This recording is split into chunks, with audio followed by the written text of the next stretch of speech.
Hello there, ladies and gentlemen, Civil here and welcome back to another video. So in this first fight we're going to fight against boss Nightwing, and we're going to use the good old Batman Ninja team plus Brainiac, and I'm sad I kind of rushed it with the first video on this team, because the last video we did on this was like, it deals almost 2 billion damage, but it was not like the perfect fight and it was no one-shot, but in this one we're going to actually deliver on the one-shot, hopefully not.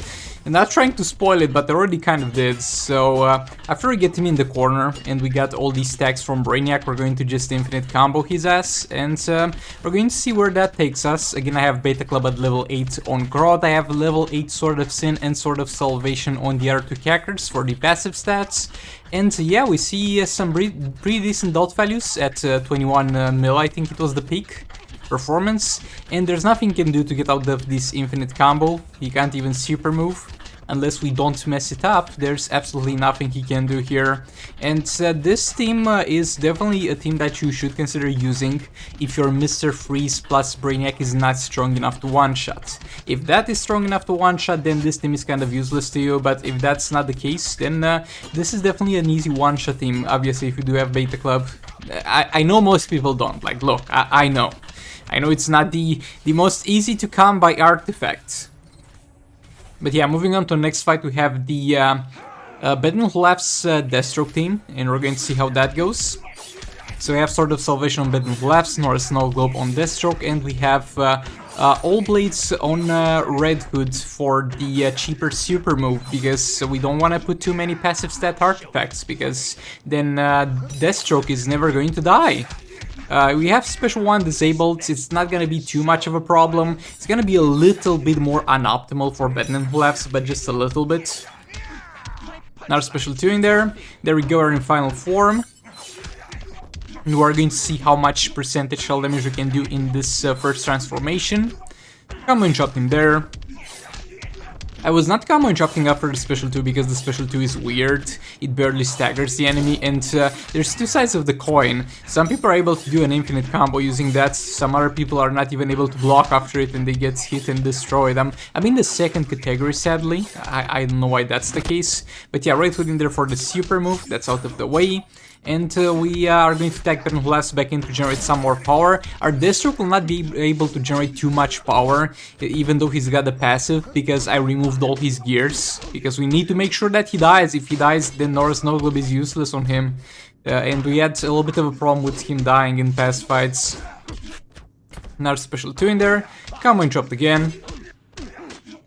Into another Special 2. You will have super moves soon enough. There we go. We get a clone in there. And something that I might have done a little bit of a mistake on. So usually what I do is I get all my Special 2s out of the main Deathstroke, out of the way, before getting the clones in. And this time I got the clone in earlier, which is not a bad thing, but the bad thing is that I might forget that there's still some juice left in the original Deathstroke. But yeah, that clone did not live a long life, my dudes. Deathstroke dies again, and oh boy, that's not good. That clone didn't live a long life either, and I also kind of forgot that there's some juice left in Deathstroke, so a little bit rough on this one, my dudes, not gonna lie. But yeah, we're going to speed this up at this point, but definitely one of the more unoptimal fights I have done with this team, sadly. But it is what it is. I'm not only going to show you the good fights, I'm going to show you the one that I mess up a bit. And boy, looking at this makes me so frustrated about, like, look, the clones did what they did. They died, it is what it is, but they didn't even do all the percentage dealt damage on the original Deathstroke, my dude. Like, this is just sad at this point. And Batman Who Laughs is going to deal even less damage than usual because, yet again, we're low on, I mean, not really low, but lower than usual on passive artifact stats, just for the purpose of buffing up Deathstroke. So yeah, that's not the greatest of times here, but it is what it is. And yeah, none of that actually mattered because we got unusual gameplay anyway. So I don't know if that's a good thing or a bad thing, but all my mistakes were erased because no matter how good we played that, it would not have mattered. So here in the next fight, we're going to fight Deadshot, and we can flank Catwoman with North Snow Globe, and hopefully out of this one we're going to get a little bit of a better outcome than the previous one. We have the Sword of Salvation on Dr. Fate. King back in there, special 3. Ring-use the combo. We have to... I mean, we do have 2 passive stacks, but I mean, we have 2 special 3s out of the way, and then a 3rd special out of the way as well. Okay, we're going to let him do his thing here and get us killed. He seems to not have too much of a problem with that compared to other characters. And here I was trying to push him to the corner, because that's kind of where I want him to be, or at the very least keep him in the corner until he super moves. That would always be an optimal scenario, because yet again the clone doesn't have a great time if the enemies got super move available. Come on, chopped again. And yes, super move, there we go, we died, re-engage the combo there. Special 3. And that clone, I mean, it's still alive, don't get me wrong, but it's not gonna have the longest of lifespans at this point. And yeah, maybe you could have squeezed in another special 3, but I was to the point where I had to just risk it when doing jump attacks. I just had to simply risk it, because if I blocked the first hit before jump attack, I would have died. But yeah, jump attack, 3rd special. Re-engage the combo there. Jump attack, jump attack, jump attack. And yeah, if you have enough to block like 1 hit, this is far more efficient for the clones of Conflant Sakuman at the very least in combo interrupting, because it's far more guaranteed. So the second one definitely got some far better outcome out of that, though you can see it's still getting damaged, so it's nevertheless a little bit of a close one in terms of how much juice we had left. But yeah, a 3rd special 3. So not too bad, not the worst thing in the world with the last clone, but the first one was definitely a letdown. King kind of died there, but that's fine. Tagging Dr. Fate back in there. He's gonna get hit a bit, which is a little bit unoptimal, but it is what it is. Re-engage the combo there, generate some power. Dr. Fate back in. Swipe down. And I get hit there because I wanted to attempt to combo interrupt, so that's not the most wise choice over there. Another special 3 in there. Re-engage the combo. And yeah, just basically trying to get as much damage in there as possible with the little time we have left. But it could have gone better. It could have definitely gone better. Oh, by the way, I'm not sure I mentioned the rewards for the kill, or if I even put them in the video. In case I did not put them in the video, when we killed like boss Nightwing, it was an Emerald Green Lantern and an amulet. If I forgot to put that, but I'm pretty sure I put it. I just didn't directly mention it. Now we have the League of Anarchy here, and I've been using lots of Joker with it because it increases the dot damage of Harley, and he just sits there, he doesn't do anything. And we use Harley to set up stuns. We have the Sword of Salvation on EPI to generate power, and we have the Dark Metal cards at level 6 on Harley, and I have an additional crit damage roll on her to give her 500% crit damage, and boy, the damage is just insane. Like, this first fight, wait until you see the second one, my dudes. Like, this is just a little bit of a cleanup here with this team. Wait until you see the second one. Harley back in there. Special 2.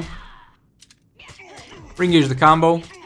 Like, just to get an idea of how much crit damage actually gives you in terms of damage, coupled with Harley's passive, EPI, in theory, if we didn't have a stun target and if we didn't have Dark Metal cards, should deal the same amount of damage as Harley, because the only difference between them is that additional fast stack hit and the Dark Metal cards, but the raw values, if I didn't have Dark Metal cards on Harley, should be pretty much the same, but Harley just demolishes it with Dark Metal cards. Another special 2 in there. 3 hits, swipe right, 3 hits, swipe right, another special 2 in there. And I mean, we do struggle a bit with power generation, and we could have locked him into an infinite combo if we had Sword of Salvation on Harley, but there's simply far more damage from Dark Metal cards on Harley, so I'm just not gonna go for that. Special 2 in there, re-engage the combo. Another special 2. Re-engage the combo yet again. Into another special 2. And just going to town on my dudes. I was really curious how far we can take this team, because there was plenty of time left by the time this dude decided to die. So we'll see that in a future fight, worry not on that regard. But yeah, we get hit there a bit. Harley back in there, special 2. And yeah, that's about it for this fight. Definitely some serious amounts of damage, and it was not by any means the most optimal fight in the world. Like, I could have done a little bit of a better job. But yeah, here we have a little bit of a fight of Manta against my boy Scarecrow. We're going to fast forward this because the only thing I'm going to basically do is just combo and chop this dude to oblivion. And we don't have any Brainiac in here because he was used someplace else. I mean, you saw with Grodd, we don't have Classic Wonder Woman because he's already hitting the crit damage cap. And we have Silver Bane for more damage on basic attack hits and Flash for that additional fast attack hit. That's what we roll with.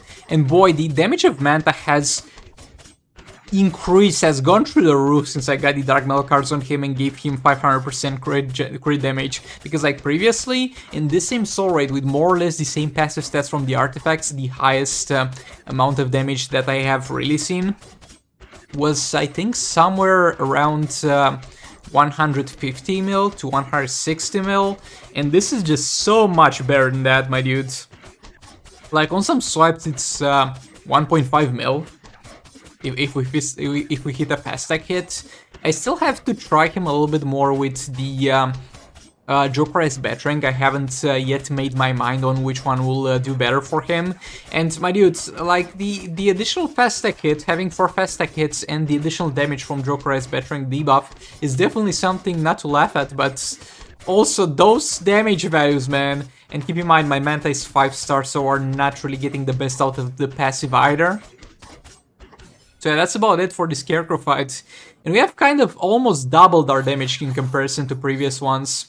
So over here we're going to have a fight against boss Catwoman.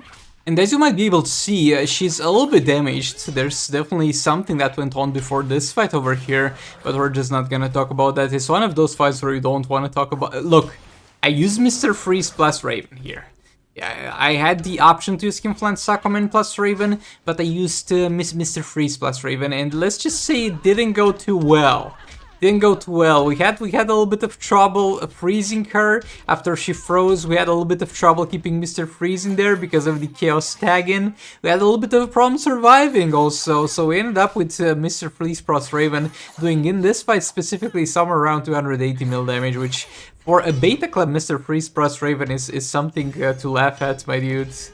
But yeah. Now moving on to the proper fight, to the fight that I should have previously used, Skinflint Aquaman plus Raven.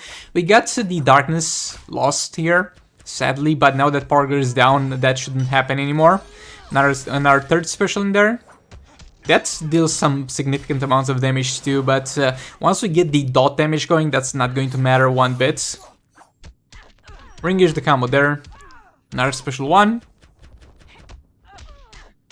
Another special one. King in there. Jump attack. Third special. And only on two darkness stacks we're already going to get in terms of tens of millions of damage. Dot. And that's definitely convenient. But boy, did you see that? Did you see that? Did you look at her? How she backed off and then jumped over my special. Ow! How do you do that? Like, this is one of the most frustrating counters that I have been dealt, and at this point I'll start to kind of lose hope. Maybe this fight too will be a little bit of a failure, same as the Mr. Freeze one, but boy, that was very demoralizing, my dude. But yeah, another special one in there. Come on, we're getting those 5 darkness stacks no matter what. Raven is gonna take the super move there. Actually, no, because it's still disabled because of the King super move. Third special in there. King in there, jump attack, block, jump attack, block, jump attack, third special. And yeah, there's the huge dot damage values, and at this point we're going to let her do some damage on King to hopefully make sure we don't do unusual gameplay here. And that's about it for Catwoman. Definitely this team was the team that was meant to be used the first time. But a little bit of a wrong choice on that one. So here we're going to speed this fight up because it's basically going to be the same thing as the previous one that I showed you, only now we have a target that's not going to die until the end of the timer, and then why is that a good thing? Usually you want to kill them in one fight. Well, it's a good thing because we're going to get a clear picture of how much damage my League of Anarchy is capable of doing now. And keep in mind, I'm the person who like 4 months ago made a video proud of his League of Anarchy without Raven dealing 800 million damage. Let's see how much they have grown, how much they have developed, and I'm gonna spoil it a little bit for all of you here, because this is going to be the last fight of the video. And there's no room for me to talk after it. But it's going to be 1.3 billion damage. Boy, 1.3 billion damage from the League of Anarchy without Raven.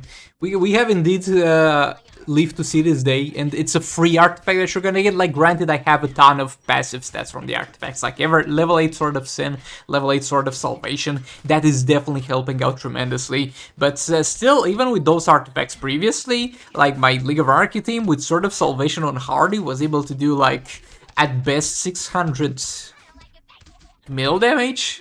Like, boy, that has doubled! And when you have such huge damage values already in the doubles, it's going to be insane. But yeah, thanks so much for watching. Like the video if you liked it, dislike it if you dislike it. Maybe hit that subscribe button for more content like this, and I'll hopefully see you all in the next one. Goodbye!